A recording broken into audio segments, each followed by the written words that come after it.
Começou? Já! Nós voltamos! Este é o programa Fórum de Ideias, um programa inteirinho para a prosperidade do nosso país. Vocês que nos acompanham, hoje não vão poder mandar as perguntas que eu amo responder, amo esse contato com vocês. A audiência também não vai aparecer naquela tela, porque, excepcionalmente, quando vocês estiverem assistindo, esse programa já terá passado, porque ele foi gravado, tá bom? Mas, mesmo assim, eu quero que o meu filho Ricardo conte para você que está aí como acessar os nossos aplicativos. Alô, meu povo, Ricardo Melo falando para todos vocês, diretamente da Rádio XYZ de Goiânia para todo o Brasil. Lembrando que nós estamos num espaço muito especial, que é a Rádio XYZ na Cego. A gente é lindo, é belo, é maravilhoso. E olha só, minha mãe, eu sou muito empolgado por causa de um motivo. A nossa audiência é maravilhosa. É E maravilhoso. olha, gente, lembrando, você que está acompanhando esse programa, você pode ir no chat, pode ir na aba recados, nosso aplicativo, Android, iOS, sites parceiros e outros. E você sabe, minha mãe, que nós temos uma finalidade muito especial no programa Fórum de Ideias. E, minha mãe, porque é para trazer informação de qualidade com quem realmente tem autoridade para falar do assunto, não é verdade? Sim, é um programa que traz inspiração, conhecimento, porque somente através daquilo que a gente busca entender, compreender, que a gente se inspira. O Fórum de Ideias ele tem esse propósito, tá? Iluminar a mente de vocês. E hoje o Ricardo está feliz e alegre e contente em triplo, Ricardo. Exatamente, minha mãe. Hoje nós temos uma Até pessoa porque nós temos especial. uma convidada extremamente especial. Nós estamos falando nada mais, nada menos do que Jaqueline Mendonça Gondim, doutora, pediatra, pós-graduada em neuropediatria pela USP de Ribeirão Preto. Vocês sabem, assim como minha mãe que está aqui, que um dos nossos maiores focos, minha mãe, é de fato trazer informação. E minha mãe, nós temos um zelo especial pelas crianças. E muita dúvida está sendo gerada nas mídias, falando de autismo, falando de condições neuropediátricas. TDAH. TH, não é, menina? Eu estou empolgado para dar a resposta que o nosso público precisa, minha mãe. Porque são muitas dúvidas. Eu mesmo tenho um monte de dúvida que eu vou tirar hoje com essa doutora, a doutora Jaqueline, e ela é mais do que especial. Né? Ela é a futura senhora Melo de Ricardo Melo. Senhora Ricardo Melo. Tudo bem? Olá, boa tarde. Um prazer estar aqui com vocês. Um prazer estar hoje com a Márcia, minha sogra, o Ricardo, meu noivo. Nós vamos debater bastantes assuntos muito importantes para a mídia, para as famílias, para os pais, para os professores de escola, né? Muitos assuntos importantes, porque hoje em dia toda criança ela é atípica.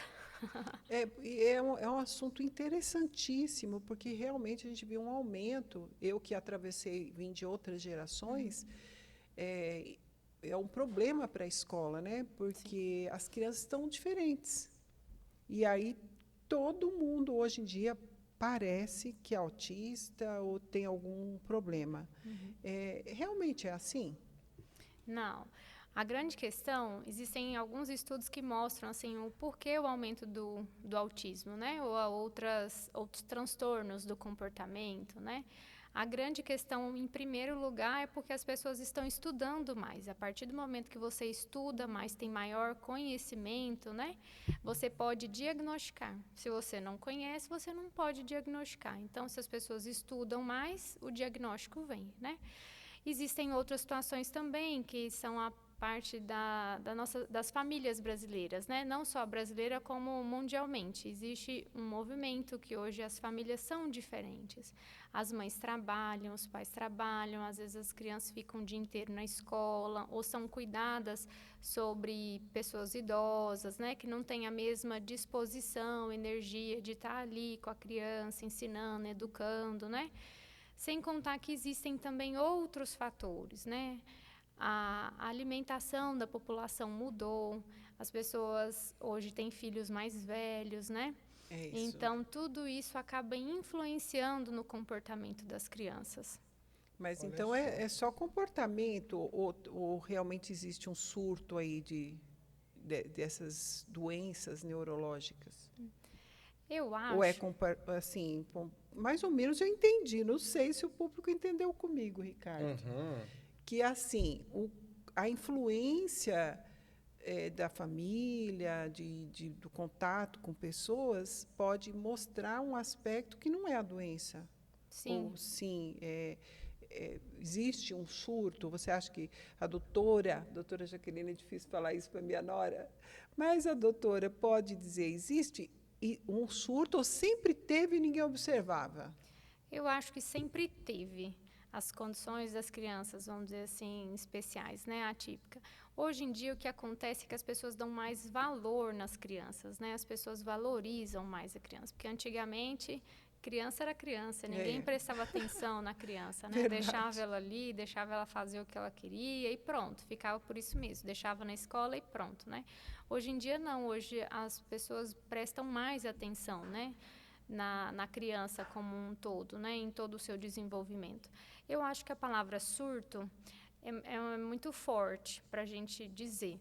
Acontece que tem se colocado mais em evidência mesmo, sabe?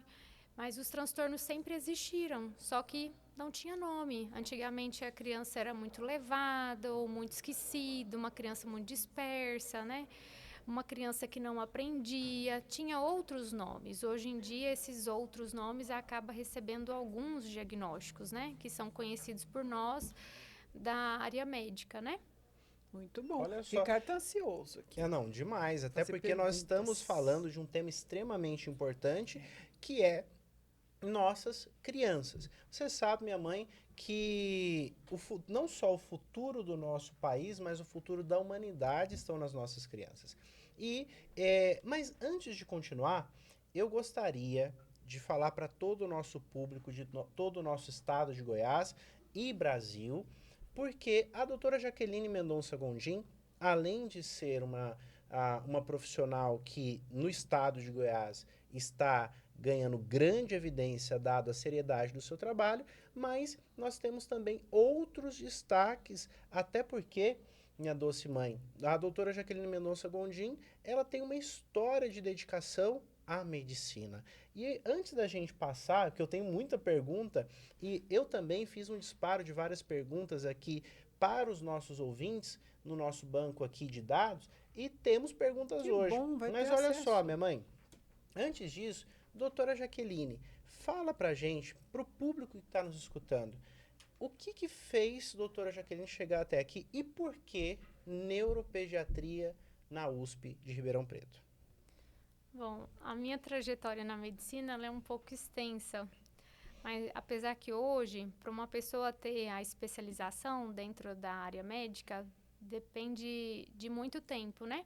Então, são 6 anos de medicina, com normalmente 2 a 3 anos de uma especialidade, seja a clínica médica. No meu caso, eu fiz pediatria, que eu tenho um amor incondicional às crianças, à família, né? Porque eu acredito que tudo é a família, a importância, representação de Deus, é a família que faz o nosso país ir para frente, é a família que dá esperança, né? Que faz os pais ter vontade de viver, de crescer, né?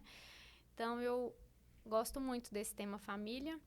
Então, eu fiz pediatria e depois da pediatria eu fiz mais 2 anos de neurologia. Bom, neurologia infantil aqui no Brasil são poucas faculdades que têm, vamos dizer assim, a capacidade da formação de um curso completo.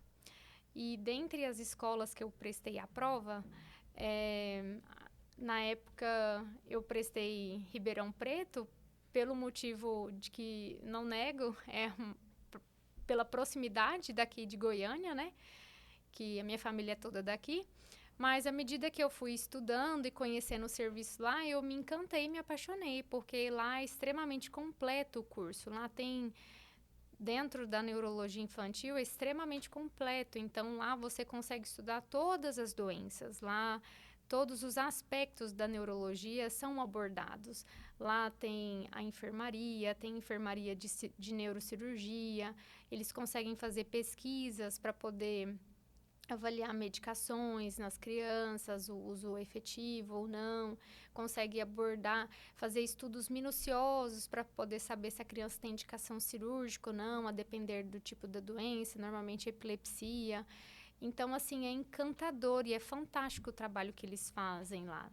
As profissionais que tem lá naquele hospital são, assim, maravilhosas. Eu tenho eterna gratidão aos nomes das professoras, dos mestres que me abordaram e me ajudaram a crescer lá naquela instituição. Então é isso, sabe? Foi uma curiosidade, um desejo de ajudar as crianças, porque criança é tudo, né? Criança é a alegria da casa, é a alegria do ambiente.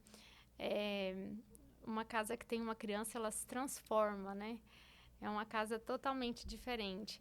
Os pais que têm criança, eles mudam totalmente. Existe um marco, né, um divisor, assim, na vida de uma família com criança e, assim, sem criança e com criança. Então, é essa busca que eu tive, né, de ajudar, de entender melhor o comportamento das crianças, por que acontece algumas coisas. E isso, graças a Deus, eu achei lá e fui bem completa e realizada na minha escolha. Uhum. E que hoje nós podemos dizer, então, que, claro, USP é USP, né? Um centro de inovação, tecnologia.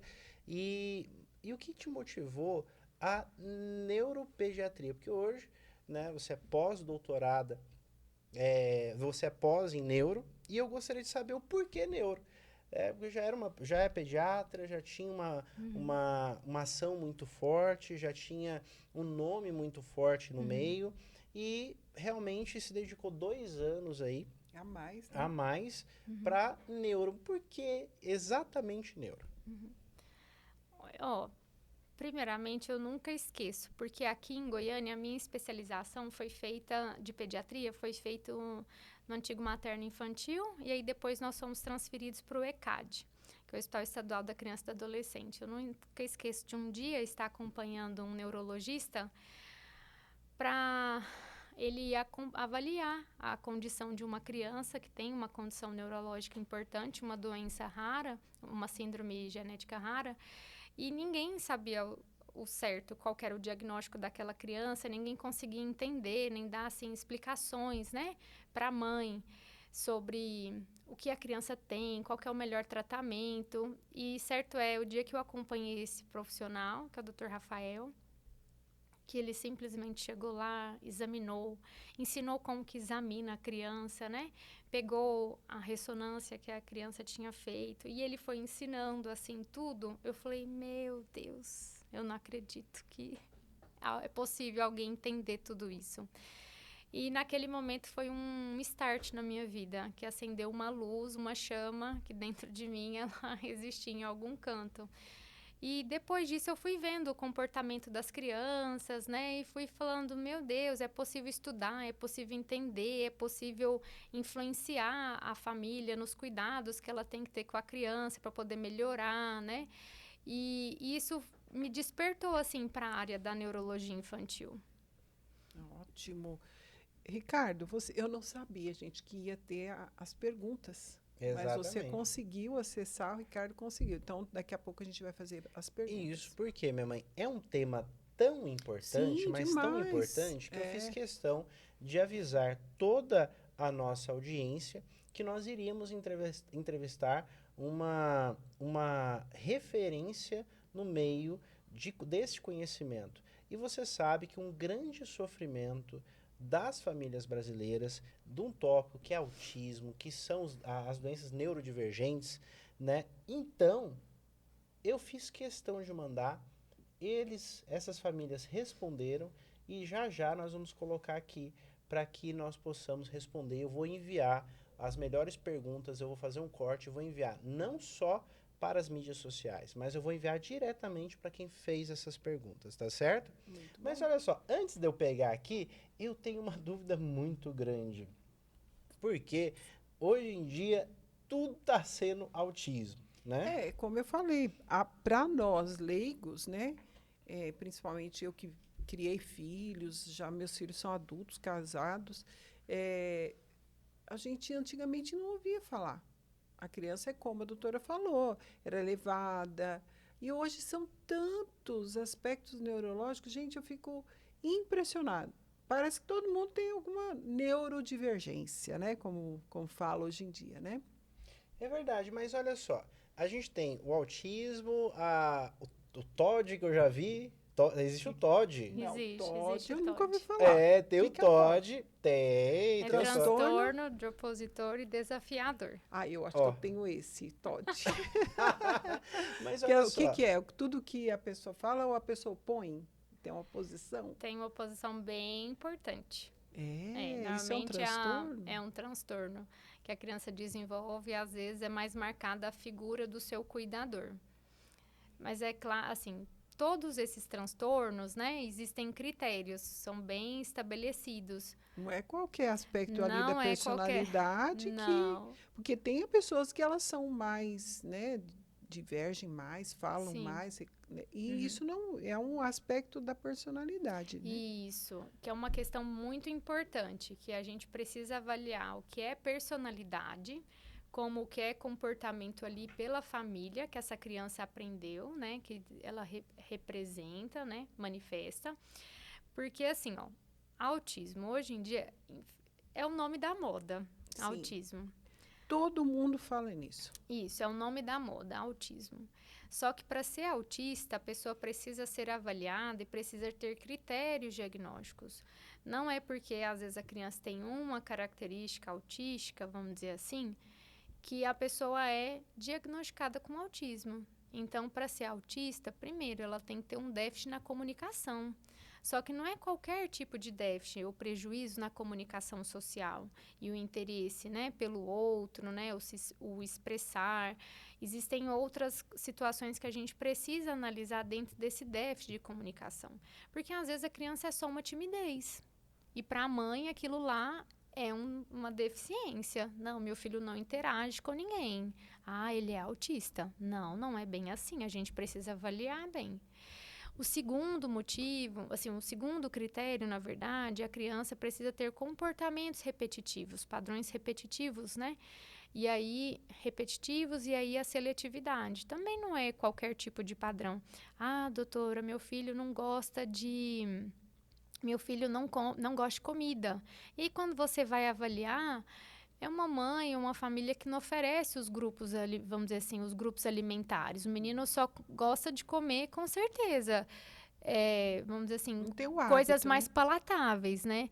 Então, a criança não vai se esforçar para poder comer uma verdura, uma fruta. A família tem que insistir, entendeu? E outra coisa muito importante para ter transtorno de autismo, né, do espectro do autismo, a pessoa precisa ter prejuízo. Eu não posso determinar que a criança seja autista se ela não tem prejuízo, entendeu? Então, às E o vezes, que é prejuízo? prejuízo, então, assim, ó, a criança, ela tem um padrão tão rígido de pensamento que ela tem prejuízo na sociedade. Ela não consegue... Aquilo gera um sofrimento, até... Isso. Gera um transtorno até na família, só para vocês entenderem. Tem diversos exemplos que eu posso citar aqui. Mas semana passada eu atendi uma criança que toda vez que o pai estacionava o carro, o pai tinha que estacionar o carro de uma determinada forma, porque para a criança aquele... tem até um barulhinho que ele fazia quando o pai estacionava, que o pneu ficava virado, imitava um desenho dos carros. Então, a criança ela tem uma fixação por aquele desenho. E tanto é que quando a mãe vai estacionar, quando o pai vai estacionar, obrigatoriamente tem que estacionar o carro com o pneu virado. Porque senão aquela criança tem crises, entendeu? E são crises que fogem do padrão de uma birra ou de uma agitação. E é simplesmente por uma coisa simples, um pneu que está virado, vamos dizer assim, né? Então, assim, essa criança, ela tem prejuízo. A senhora coloca ela na escolinha e aí, de repente, a mãe fala, não, meu filho brinca com as outras crianças. E aí, quando você vai olhar vídeos ou do comportamento da criança, ou quando a senhora vai ler os relatórios escolares, a senhora percebe que a criança, na verdade, ela está ali, mas ela não enturma, ela não consegue ter diálogo. E o que é o ser humano sem diálogo com o próximo? Né? Então, às vezes, a criança vai precisar fazer terapia, né? Normalmente, a criança precisa fazer terapia para aprender a conversar. Ou, às vezes, a criança vai precisar até de um terceiro, de uma pessoa que vai fazer a ponte dele com o outro. Ou seja, a criança tem um prejuízo, entendeu? Na comunicação, na interação ali com o próximo. Olha só, surgiu uma dúvida minha aqui, que é interessantíssimo. Olha só, isso é importante. Nós estamos vendo, né, muitas pessoas falando, eu tenho autismo, eu tenho, entre várias outras situações, né? Mas qual é o risco de diagnosticar erroneamente esses diagnósticos que não condizem com a realidade? Essa criança que é diagnosticada com autismo e não tem autismo, isso pode gerar algum prejuízo? A grande questão nessa parte do diagnóstico equivocado, o principal, eu acho, assim, é a banalização do diagnóstico. Porque se eu começo a ter muitos diagnósticos em pessoas que não têm, as pessoas que realmente têm autismo, que têm as suas dificuldades reais, os seus déficits, eles acabam sendo como se eles fossem banalizados, ou eles fossem assim, não tem importância, eu deixo de reconhecer os direitos que já são adquiridos, que essas pessoas conseguiram por ter uma condição especial, entendeu? Por serem atípicas. Então, isso é muito ruim. Então, por exemplo, o pai tem uma criança autista. Ele tem seus direitos ali, né? Porque é diferente o comportamento dessa criança autista. Eu começo a dar laudos demais que outras crianças têm autismo, aquele pai que realmente tem, que precisa levar o filho na terapia, que às vezes pega 1, 2, 3 ônibus, chega lá na terapia, faz um pouco só de terapia, porque às vezes o menino chega agitado, muito nervoso, a criança precisa acalmar para poder fazer a terapia, né? Então, vamos supor, às vezes no ônibus, né? A criança tem ali alguma condição de agitação, então precisa ter um lugar melhor para ela sentar, né? Na hora que vai estacionar o carro, a mãe não pode, vamos dizer, estacionar o carro lá longe e vir andando com essa criança, porque a depender do comportamento autístico da criança, ela tem uma agitação bem importante, ou às vezes, normalmente o autismo está associado com outras situações, né? De outras doenças. Então, às vezes, essa criança precisa ter um acesso mais facilitado a alguns transportes ou alguns órgãos, algumas instituições, né? Pense, todo mundo tem um laudo de autismo. Eu não vou conseguir dar o direito e o benefício para quem realmente precisa, né? Isso é muito ruim. Agora, assim, existem algumas situações que é importante falar, que às vezes a criança tem um atraso do neurodesenvolvimento e a gente avisa a família, essa criança tem atraso do neurodesenvolvimento, ela ainda não configura como autista, ela tem algumas questões, alguns comportamentos que chegam até levar como traços autísticos, essa criança precisa ir para terapia, a gente precisa acompanhar mais vezes no consultório, eu preciso do relatório da família, de outros familiares, eu preciso do relatório da escola para poder entender melhor como que é o comportamento dessa criança, se tem alguma outra situação, né, que está envolvida atrás de tudo isso, que possa realmente, não, excluímos autismo, isso aqui não é autismo, isso aqui é uma outra questão que precisa ser abordada, entendeu? Entendemos. É interessante e eu também tenho uma dúvida. Doutora Jaqueline, toma medicamento? A pessoa que tem autismo é tratada com remédio ou é terapia, fisioterapia? Como é o tratamento? Normalmente o tratamento ele é uma multi, né? Ele é multi. Mas toma remédio? Não Ou não existe necessariamente. remédio para Olha autismo? só, Não é tacar necessariamente. Ritalina nas crianças, não. Ritalina é bom para autismo? Não cara? sei. Olha aí. Já tá, você vê. Tanta concepção por aqui, ó. É o Como é nome o tratamento? famoso. Taca um monte de remédio na criança ou não?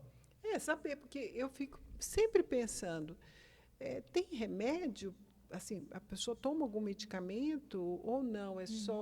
É psicológico? Como funciona?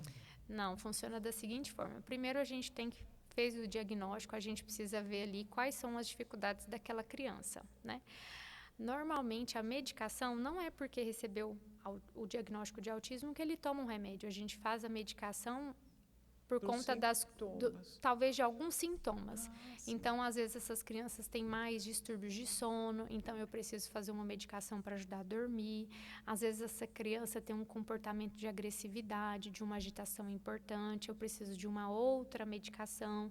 Às vezes, essa criança ela é agitada, desatenta, eu preciso já de uma outra medicação. E já tem criança que não, a gente encaminha para terapias bem feitas, e vai avaliando. Sempre é importante o relatório, né, o feedback dos colegas que estão avaliando essa criança para a gente saber, olha, a criança está melhorando, a criança está tendo evolução, ou está apresentando algum outro tipo de situação que é preciso melhorar. Por exemplo, os autistas, existem muito que têm uma seletividade alimentar muito importante. Eu conheço autista que come batata frita, coisas crocantes, então assim, batata frita, pipoca. Tem autista que tem diversos tipos. Alguns têm uma situação, vamos dizer assim, que eles gostam só de um tipo de cor. Essa criança tem uma deficiência nutricional. Então, por exemplo, eu preciso de uma vitamina para essa criança, eu preciso suplementar ela, entendeu? Então, tudo isso é importante avaliar. Essas condições eu medico, mas não é porque recebeu um diagnóstico de autismo que eu preciso de medicação. Sim, Olha então só. não tem um remédio específico. Não tem tem um remédio autista, específico. vai lá, tá lá o remédio tal para autismo, para TDAH, para TOD. Agora, uma doença neurológica não tratada, tipo, não tem remédio, meu filho tem esse sintoma aqui, deixa ele aí. Autista, mas deixa o autista sendo Não, autista. não deixa ele aí, uma doença neurológica, seja ela qual for, não tratada. Tem consequências, além desses sintomas, essas dificuldades, ela pode melhorar sozinha ou ela vai ter consequências ruins se não tratar? Com certeza, as crianças não tratadas, elas têm consequências não só para elas. Primeiro, vamos começar avaliando a situação da criança. A criança seletiva, ou a criança com uma rigidez importante, ou a criança com prejuízo de comunicação, ela vai ter prejuízo, ela não consegue desenvolver a habilidade de comunicar, ela não consegue. Tem crianças que têm muito incoordenação motora. Então, assim, na hora de andar, ela é mais desajeitada, acaba derrubando mais coisas.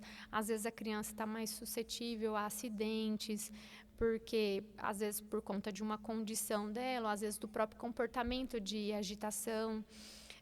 Então essa criança, ela já tem estudos que mostram que normalmente essas crianças que não tratam, elas vão ter sequelas neurológicas graves, porque não desenvolve o cérebro, né? Vamos dizer assim, a criança não vai desenvolver. Então, às vezes, tem crianças que não conseguem desenvolver a fala. É muito triste uma pessoa... Piorar. E pode E piorar. passar a vida inteira nessa situação. Pode passar a vida piorar, inteira que nessa situação. Pior, né? Que fica mais ruim se piora. Nossa, com certeza. E aí existe o prejuízo para a criança, existe o prejuízo para a sociedade. Pensa a quantidade de transtornos para a sociedade, até para conviver com essa criança que não é reabilitada, né? Que é uma criança grave, ou uma criança que não sabe falar, que se expõe muito a riscos, né?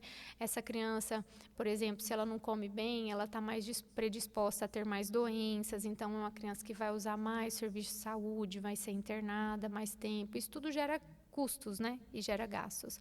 Sem contar uma outra situação importante, o desgaste para a família. Então, normalmente, as famílias ficam com as suas relações muito fragilizadas. Infelizmente, o número de divórcio é até alto nessas famílias, porque a mãe acaba destinando mais tempo aos cuidados da criança. É muito problema, né? E vai gerando muito transtorno dentro daquela situação familiar. Grande parte das vezes, o pai acaba deixando a mãe com a criança, entendeu? E isso é um fato. E doutor, olha só, eu tenho uma dúvida em relação a muitas pessoas têm essa dificuldade de acompanhar a evolução do filho, se ela realmente tem ou não tem, qual que é a primeira coisa a observar num filho, num recém-nascido ou nos primeiros anos de vida, que podem acionar aquele Né? gatilho para falar, essa criança está com problema.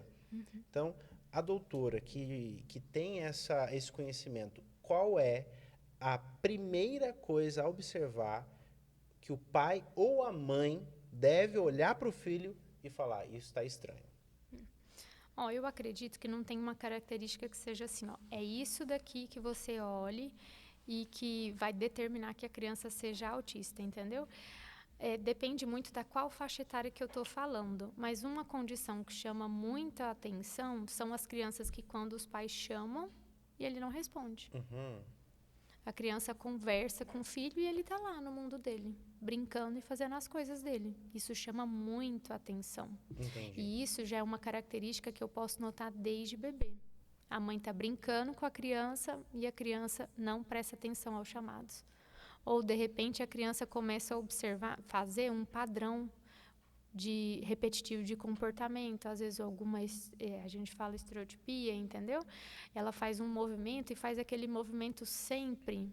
Opa, tá estranho, chama atenção, entendeu? E graças a Deus, assim, como o tema é muito difundido, existem muitas informações, né, nas mídias. Infelizmente tem informações ruins, mas as mães têm algum tipo de informação do que é esperado em cada faixa etária. Até a caderneta da criança, quando a criança nasce, no SUS, normalmente, até nos hospitais particulares, a gente dá uma caderneta e tem lá na observação os marcos do desenvolvimento, o que é esperado para cada faixa etária. E também é recomendado nos acompanhamentos que a criança faz com o próprio pediatra para ele fazer vamos dizer assim, esse checklist de como essa criança está desenvolvendo, né? E porque o pediatra ou o médico do posto de saúde é o profissional da saúde que tem o contato, vamos dizer assim, mais facilitado com a mãe, né, com os cuidadores e pode orientar, olha, isso aqui chama atenção. Vamos encaminhar. Não, vamos prestar atenção. Não, vamos tentar estimular mais a criança, né? Até uma questão desses temas que chama bastante atenção é por conta do uso excessivo de telas, né? Porque hoje em dia é muito fácil pegar uma criança e colocar um celular, um tablet. Até bebê eu já vi. Isso. Eu já vi muita mãe, isso é verdade, com Sim. o celular para ela poder trabalhar, coloca o Isso. celular para a criança assistir. Isso. Condições temporárias não tem problema. A grande questão são mães que, até pela condição de trabalhar em home office, ou os pais que trabalham em home office, para ter um pouco de paz, né? Deixa a criança com o tablet ou a televisão ligada. E aí o que acontece? Normalmente são desenhos que vai estimular demais, deixar o cérebro da criança hiperestável. São crianças que não vão conseguir desenvolver bem a fala bem. Tem crianças que não sabem nem conviver com o próximo, porque o contato que ela tem com o próximo é a televisão, entendeu? Pode ter muita agitação, uma criança mais irritada. E, na verdade, simplesmente é o quê? Uso excessivo de telas, entendeu? E olha só, me veio uma coisa aqui. Uma criança pode desenvolver uma neurodivergência só pelo uso de telas em excesso? Ele pode desenvolver algum comportamento, vamos dizer assim, né, de algum comportamento neurológico, né? Mas hoje em dia, infelizmente, sim, a verdade é assim. Existem as crianças que, inclusive, são internadas. Internadas? Em abstinência por causa do uso de telas. Nas redes sociais tem até muitos vídeos que a gente assiste, né? Que, infelizmente, você observa a criança está dormindo e está lá, passando o dedinho, né? E consegue bonitinho, passa o dedinho, ou imitando os comportamentos dos joguinhos, né? De luta, alguma outra coisa assim do tipo. Muito bem. Vamos, então, responder as perguntas dos telespectadores que não estão nos vendo, mas tiveram acesso ao aplicativo, sabendo que hoje nós teríamos aqui uma doutora que é neuropediatra. Então, nós temos aqui perguntas. Vamos lá? Preparada? Vamos. Peço que seja breve, porque são muitas perguntas. Então, a gente sendo breve, vamos responder bastante, né? Muito obrigada, meu povo. Oi, doutora. Sou o Rafael do Setor Bueno. Queria saber se o videogame pode ser prejudicial para o cérebro das crianças ou se, em alguns casos, pode até ajudar no raciocínio. Afinal, a maioria aqui em casa adora jogar. Nossa, essa pergunta é interessante, né? Mas com certeza o videogame não vai ajudar a criança no desenvolvimento dela. Eu De também forma tinha a impressão alguma. que deixava a criança mais Mais esperta. inteligente, mais rápida. Não, Não, não, senhor Rafael, por favor, não. menos videogame? Menos videogame, pelo Só amor para de distrair, Deus. então. Momentos muito controlados, entendeu? Essa criança precisa brincar com o próximo ali, que seja no condomínio, né? Desce para poder brincar no parquinho com outras crianças, ou chama os priminhos para ter mais esses convívios familiares, mas menos videogame, por favor. Pode dar graves problemas. Pode, com certeza. É, O excesso. por quê? O excesso, os jogos normalmente a criança vai jogar, vai ter ali, né, acesso a jogos normalmente de violência, né? Então, assim, isso não faz Isso parte. pode mudar o cérebro da criança. Muda o comportamento da Total. criança, sim, com Ricardo, não certeza. se estenda demais Ó, numa pergunta só. A doutora tem Menino, que mas entender eu que eu todos- adoro videogame. É. Então, talvez eu fosse uma criança doida aí, ó, por causa E disso. interessante, né? O Ricardo realmente ele era obcecado por videogame. Acho que muitos são, até adultos, né? Eu tinha crise de ansiedade. Eu conheço vários adultos que amam videogames, que mais em geral entre os homens. E, assim, nem todo mundo vai ter problema, né? Ah, eu tive crise de ansiedade quando eu era adolescente, criança. Acho que era por causa disso. Doido no videogame. Será que Ah, era o tô te videogame, doutora? Infelizmente, tem até pessoas que deixam o convívio para poder ficar no quarto trancado, jogando. O tempo está passando e ele está lá, só jogando. Às vezes, tendo relação, né, conversando com pessoas que nunca viu. E aí é um perigo, porque é um mundo muito obscuro. E aí entra numa outra abordagem das pessoas que, infelizmente, aproveitam, né, da inocência das crianças para poder explorar ali, fazer uma amizade à base de favores, infelizmente, pornografias e coisas muito ruins por conta disso tudo. Desses grupos de videogame. Desses grupos de videogames. A gente tem relatos aí meio complicados, né? Bom, vamos lá, senão a gente não responde. Tem muita pergunta aqui.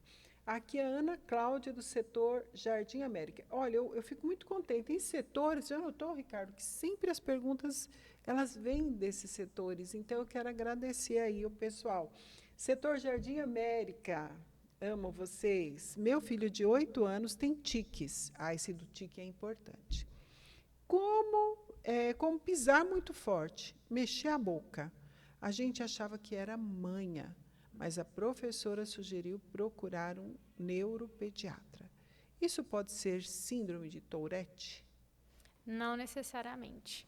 Para a criança ser diagnosticada com Tourette, ele precisa de avaliação médica especializada, porque Tourette tem outras condições, não é só tique motor, vamos dizer assim, ele precisa de tique vocálico, precisa do tempo de evolução da doença, entendeu? Normalmente, quando o paciente tem tique, a depender, normalmente a gente encaminha para terapia, é muito importante. Primeira linha de tratamento é terapia, né? E a segunda linha é medicamentosa. Existem medicamentos que já são comprovados que ajudam o paciente a melhorar um pouco. E esses tiques que tem, por exemplo? Eu lembro quando eu era mais novinho, eu tinha esse negócio. Assim, Ricardo, se eu você tinha tocasse... tudo, Ricardo. Olha, minha Olha mãe, aqui, se eu gente, tocava num problema. braço, eu tinha que tocar no outro, você acredita? Se eu olhar para o lado, eu tinha que olhar para o outro. Isso daí é um indicativo Gente, inicial a meu se filho tinha um monte de observar? problema. Você Eu não sabia. Você viu, minha mãe? Você Tô tinha que me descobrindo agora. observar Graças melhor. a Deus foram consertados. Queremos casar em breve. Consertou sozinho. Imagina. Mas esses tiques podem ser um indicativo inicial de algo? Ou é porque a Pode. criança está desenvolvendo o cérebro ali? Não. Os tiques, eles precisam ser avaliados, porque normalmente está associado com uma ansiedade, né? Talvez uma depressão. Então, por isso que é sempre importante esse paciente ser avaliado e acompanhado pelo especialista e por um psicólogo, né? Que tenha manejo com esse tipo de paciente. Então, olha, pelo que eu estou vendo aqui, minha mãe, Não, É cara, tô decepcionada com você. Eu Olha, era cheio mãe. de problema, eu não sabia, Você vê? gente. Mas isso é para vocês verem a Eu achava importância normal. de ter de ir em busca, né, Eu acho que no nosso tempo, de um doutor ou uma hoje doutora em dia, é especializada. como a doutora falou, né? Tem mais cobrança, mais conhecimento. Então, assim, se meu filho tocava de um lado, tocava do outro também, para mim estava tudo bem. Ele está normal, ele está estudando, ele está conversando. O menino brincava o dia inteiro na rua, gente. Não tinha prejuízo, né? Nenhum Isso. prejuízo, nenhum, pelo menos que eu notasse. É. Então, se ele estava feliz tocando dos dois lados, segue o Antigamente bonde. era assim, ó, mas ó, só como que é importante. Antigamente era assim, tinha um tique nervoso, daí é da família do seu pai que não presta. Ah, eu sempre falo isso para ele. Eu sempre falo, o seu pai tinha isso aí. Mas olha só, sim, doutora, mas é então importante, mas pelo que eu tô vendo, é importante. Observou um tique, observou uma ação repetitiva da criança, por exemplo, é importante procurar sim um profissional. Com certeza. Que pode ser uma coisa que leve a um prejuízo depois Porque futuro. está sofrendo e a gente Sim. às vezes não percebe. É isso mesmo, Tem né? sofrimento. A criança, normalmente, quando ela tem a manifestação do tique, é acompanhado de um sofrimento. E depois pode piorar. E Então, pode piorar. viu que está estranho, gente, procure um médico. Depois a doutora Jaqueline vai deixar aqui para vocês o telefone, o contato, né, Ricardo? Como Exato. que faz? O Ricardo vai deixar por escrito, tá bom? Então vamos lá, gente. Foco aqui nas perguntas. Meu nome é Joana. Beijo, Joana. Moro no setor Campinas. Campininha. Campinas sempre aqui presente. Minha filha de 7 anos foi diagnosticada com TOD, T-O-D. TOD, eu não sabia nem que tinha. Eu acho que estou me sentindo uma mãe péssima. Olha aqui, gente. Eu que achava que eu era super mãe. Olha, eu não sabia o que era TOD. Para mim, TOD era de ponta, leite. Chocolatado. Bem, enfim, a filha dela foi diagnosticada com TOD e, às vezes, faz birra tão intensa que eu me sinto perdida. Gente, a criança no meu tempo só fazia birra e pronto. A gente Tapa na cara. Você vê como são as coisas? Eu me sinto perdida. Doutora, como diferenciar até onde é manha de criança e até onde é o transtorno? Nossa, muito difícil essa pergunta. Eu acho. Muito difícil mesmo. Porque são situações que a gente precisa estudar bem ali a rotina da criança e o comportamento dela com toda a família, né? Normalmente, até nas minhas consultas, é uma situação que eu gosto bastante de explorar. É a rotina da criança com a família e, vamos dizer assim, com a comunidade que ela exerce, né? Porque a gente precisa saber como que essa criança é e o que ela faz desde a hora que ela acorda até a hora que ela dorme. Por quê? Porque nessa descrição eu vou tentar, eu consigo entender um pouco o que é manha, o que é personalidade da criança, que às vezes a criança só tem uma personalidade mais forte, né? Ou às vezes é uma crise de, vamos dizer assim, não birra, né? Mas uma crise ali de... Desse transtorno neurológico, né? Isso. Então é muito difícil mesmo. Mas normalmente essa criança precisa de acompanhamento com um especialista, né? Até um pessoal psicólogo especializado, né? Com um médico. Mas por quê? Porque a mãe, é igual ela relatou, as mães sentem perdidas. O que fazer na hora, doutora? O que eu devo fazer? Eu largo a criança ali, tranco no quarto e deixo ela quebrar tudo ali? Ou eu abraço ela? Eu posso me machucar? O que eu faço? Entendeu? São situações que as mães sentem muitas dúvidas na hora. Então, e é um assunto muito complexo, assim, sabe? Porque, às vezes, normalmente o que a gente tenta orientar é para as famílias tirar o foco da criança daquilo, né? Então, às vezes, a criança faz, vamos dizer assim, uma birra, porque ele quer muito um copo ou um brinquedo, né? E aí você tenta tirar o foco da criança. E é sempre bom, depois daquele momento, você conversar com a criança e tentar explicar para ela, né? Porque a criança, ela não entende os sentimentos, né? Então, é importante você conversar. Olha, minha filha, você se sentiu frustrada, é normal sentir frustrada, você queria muito aquilo, mas a mamãe não pôde te dar, não era a hora. Mas, assim, é muito difícil. No dia a dia, na prática, para quem está sofrendo e vivendo com aquilo, é uma situação muito penosa. Eu imagino. Tá respondido. Vamos lá, gente, senão não termina. Boa tarde, doutora. Sou a Juliana, do setor Bueno. Meu filho, de 3 anos, foi diagnosticado recentemente com autismo. A gente ainda está perdido, sem saber por onde começar. Qual seria o primeiro passo? Buscar terapia, ajustar a rotina ou procurar uma escola adaptada? Essa daí é uma pergunta muito frequente. O que eu faço? Acabei de receber um laudo.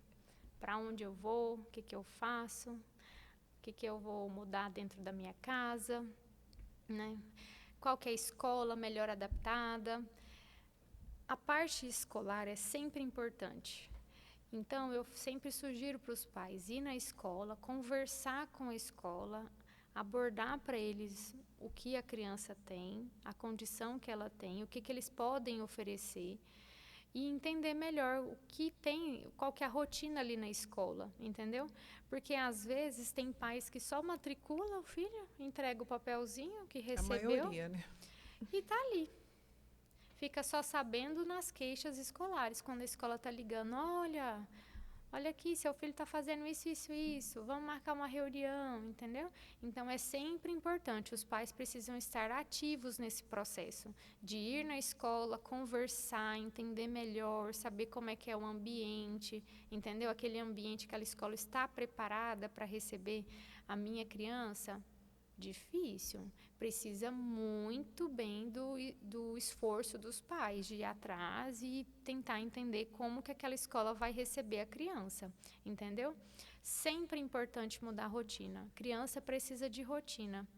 Então, nas consultas médicas, nós vamos ali entender qual que é a rotina daquela família com a criança. À medida que nós vamos descobrindo ali, né, as situações que podem ser melhoradas, nós vamos pontuar aquilo, deixar como um checklist para a família mesmo, faz parte do plano terapêutico para aquela família. Você precisa mudar isso, diminuir tela, talvez seja uma questão, a família precisa ter um momento do lazer, precisa ter rotina de sono estabelecida. Então, assim, nós vamos orientando as famílias. Doutor, é milagroso? Não é, é uma construção, né? E outra coisa muito importante, as terapias, com certeza sempre a criança precisa de terapia, porque ela precisa de reabilitação, ela precisa aprender, né, a melhorar. Então, aqui a criança vai melhorando e a família vai todos os dias ali na terapia, ela vai aprendendo o que ela pode fazer para a criança dela ser reabilitada e ela conseguir a independência. Seja nos seus cuidados, seja na socialização, né, na inserção dela na sociedade depois. Mas tudo isso é um conjunto. Eu acho que a primeira situação que essa mãe precisa sempre é conversar bem com o médico, né? Mas com 3 anos é bem... que nem Jovem, a né? Juliana, né? Com 3 anos é complicado, né? Tanta observação. Difícil. Mas, infelizmente, ou felizmente, eu acho. Felizmente, a gente diagnostica a criança com 3 anos. E o que é bom, porque nós vamos conseguir colocar essa criança rapidamente nas terapias para ela ter menor prejuízo. Tem cura ou é para a vida toda? É para a vida toda. Não tem cura. Não tem cura. Viu? Eu não pensei que tinha cura. Estou sabendo, estou aprendendo muito aqui hoje. Oi, aqui é o Matheus. Oi, Matheus, do Jardim Goiás. Sempre ouço falar em níveis de autismo, tipo leve, moderado, severo. Isso existe? Qual a diferença na prática e no dia a dia da criança? Tá. Então, o que acontece? Existem sim os níveis, mas não é o nível, a gente mudou a expressão, a gente fala de níveis de suporte. A gente fala suporte 1, suporte 2, suporte 3, né? Antigamente era isso. É um autista leve, é autista moderado, um autista grave. Uma vez eu assisti uma palestra no congresso maravilhosa do Dr. Marcelo Masrua. Ele foi brilhante. Ele pegou uma tela e nessa tela estava pintado cinza. Era cinza, só que era do cinza claro ao cinza super escuro. O que ele falou? Isso é o cinza. Então, o que pode ser? Esse aqui é o autista, mas eu tenho desde o leve até o, vamos dizer assim, o muito grave. Então, às vezes, a criança ela consegue desenvolver ali as suas, vamos dizer assim, as suas necessidades, né, a sua independência, sem precisar tanto suporte da família. Mas tem paciente autista que ele precisa muito, substancialmente, da ajuda da mãe ou de cuidadores, né? Tem pacientes que não conseguem, às vezes, tomar banho, comer. Eu conheço vários pacientes que não conseguem comer. A família precisa estar ali insistindo, sabe? Oferecendo a comida. Então, isso vai guiar, né? Na classificação que nós vamos fazer para essa criança. Até mesmo no comportamento dessa criança, como ela reage, como ela interage ali na sociedade. A depender da característica dela, ela vai sendo guiada em nível 1, nível 2 e nível 3. É essa a classificação agora. E uma criança, por exemplo, que chegou no consultório da doutora e foi ali percebido, diagnosticado que ela é autista nível 3, nível 2, nível 1, mas independente disso, essa criança vai se tornar um adulto.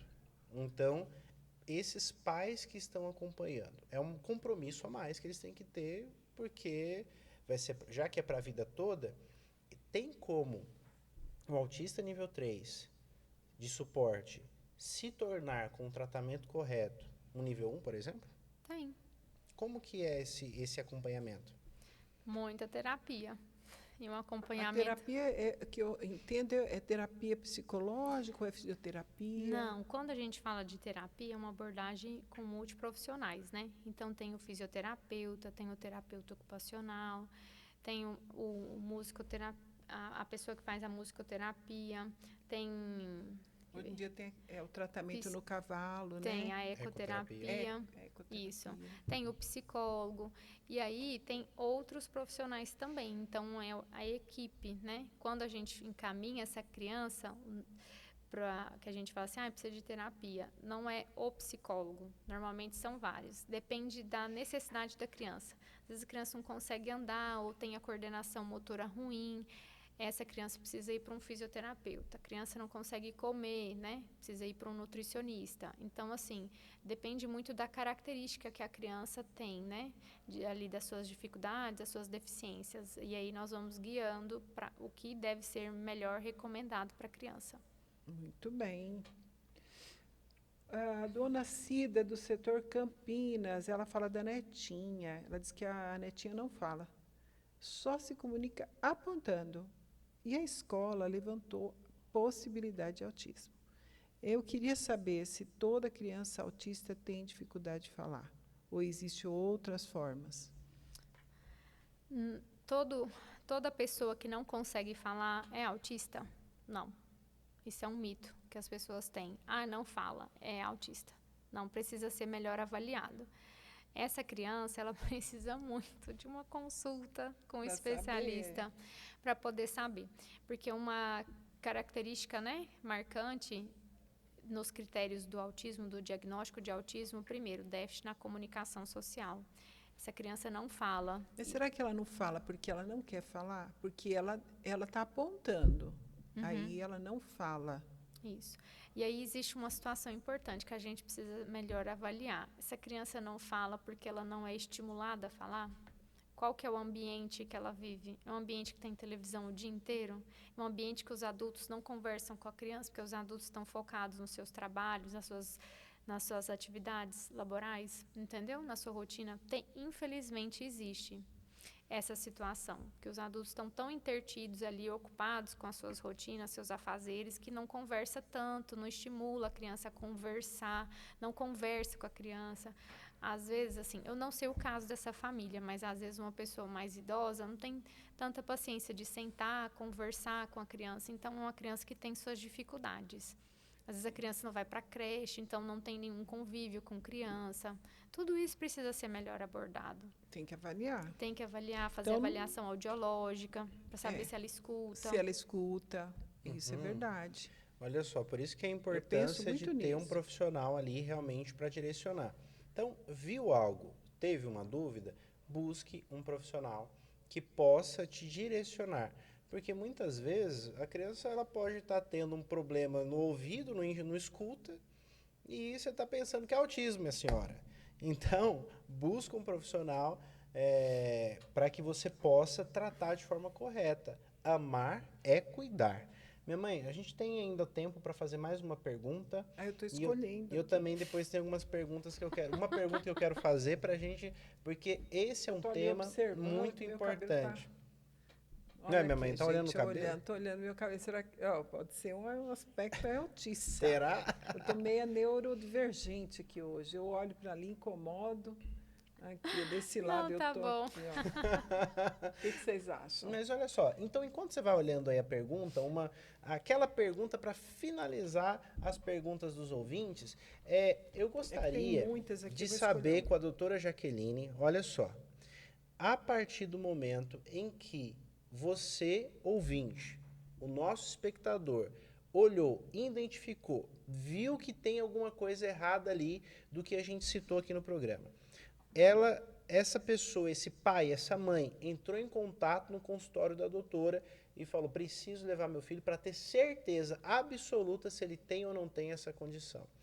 Como que ele deve se preparar para essa consulta? O que ele tem que levar? O que ele tem que ter de observação para chegar e ser o mais rápido e assertivo possível? Eu amei essa colocação.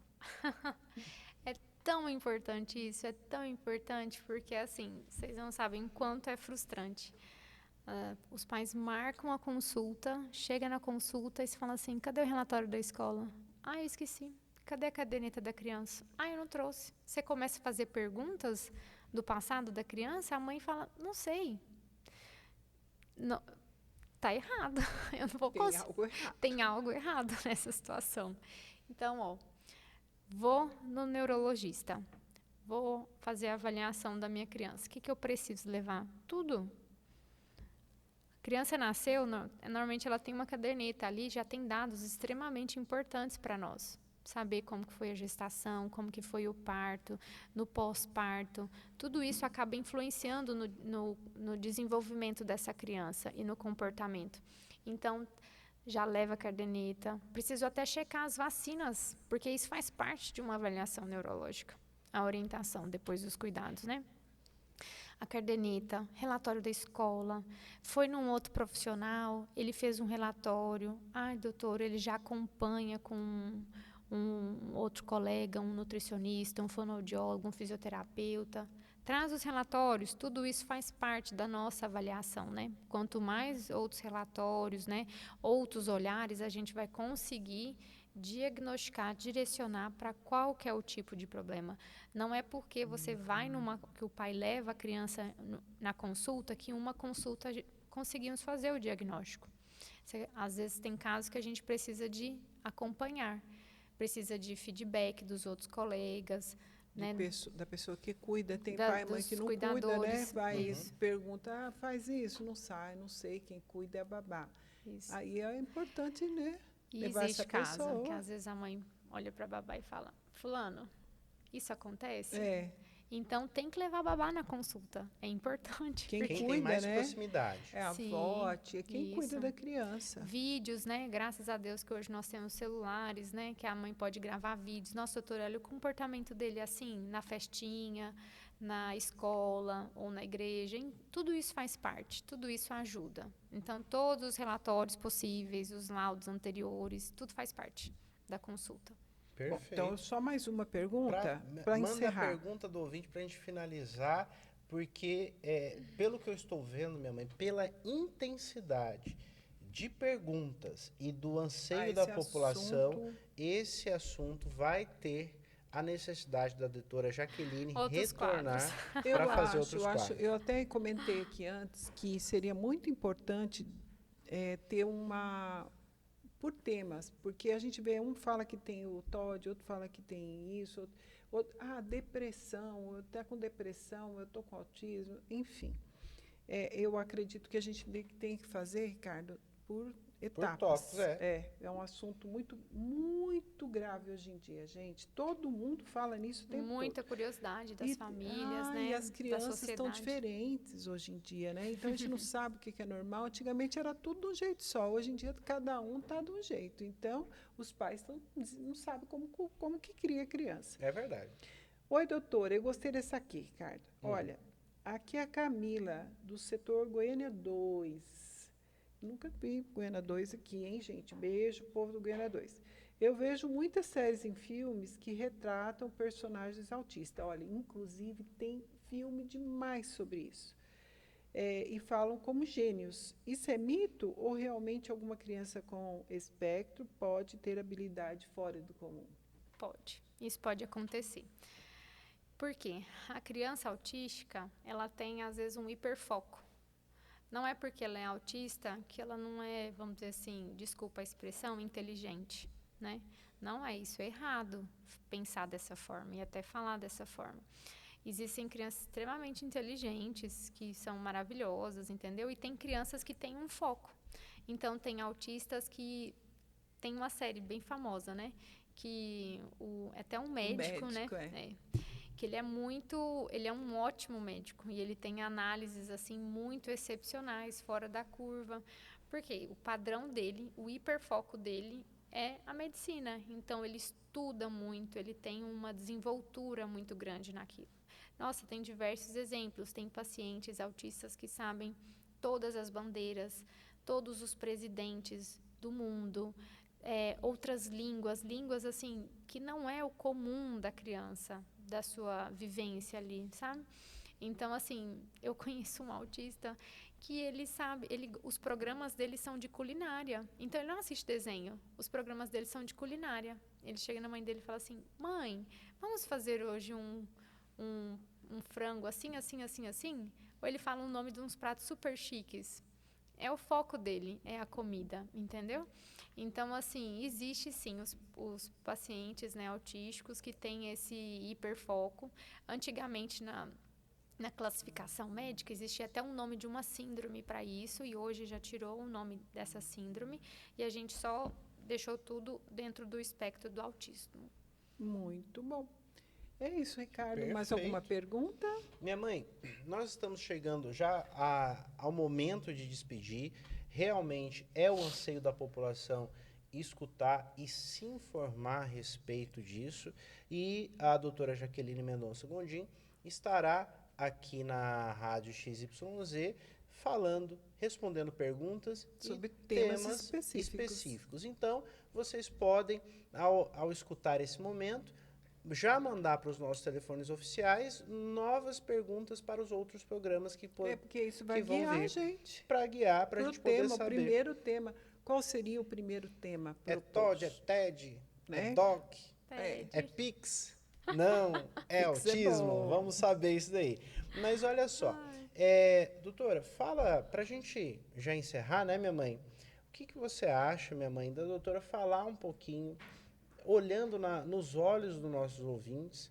Eu ia falar agora. Ixi, é com você então, minha mãe. Ricardo? As considerações finais. Você tem que também dar suas considerações finais. Depois eu vou pedir para a doutora também. Porque a gente encerra com as considerações finais. Olha aí, Ricardo. Então pode ser eu? Ricardo, então. Faça suas considerações finais. Ao Brasil, olha só, vocês acompanharam hoje no Fórum de Ideias. Nós tratamos de família. Nós falamos das crianças neurodivergentes. Vocês acompanharam aqui a doutora Jaqueline Mendonça Gondim.